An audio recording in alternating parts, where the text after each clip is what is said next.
So I'm sitting there and I'm talking with the individual, and purposely, I wouldn't even talk about anything spiritual in that initial interaction. He comes to my office at 11. We start talking.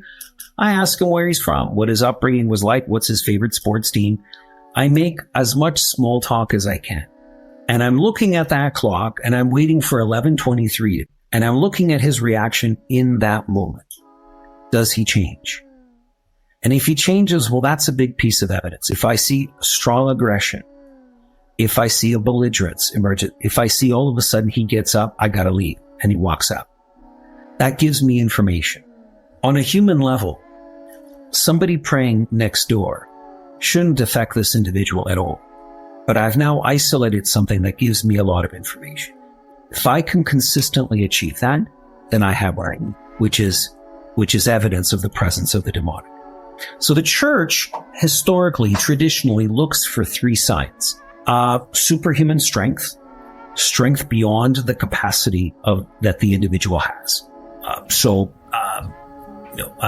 110-pound woman shouldn't be able to throw a 300-pound man across the room. When I say throw, I mean lift him up and he goes through the air 15 feet. Is that something that you've seen? Oh, sure. Absolutely. Yeah. Or there are three holders holding the person's arm down, say on an oak table. Uh-huh. And she is able to lift all three men up into the air. So you have men, I mean, none of them weighs under 250 pounds. She's got three of them on her arms. You would have the ability to speak, or you look for the ability to speak in unknown languages.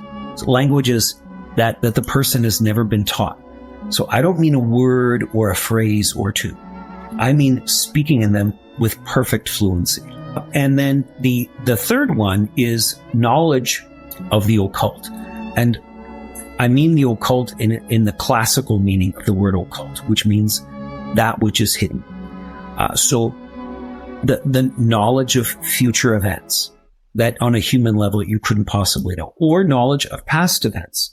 So there might be, for example, something very embarrassing that happened to you at your 10th birthday party.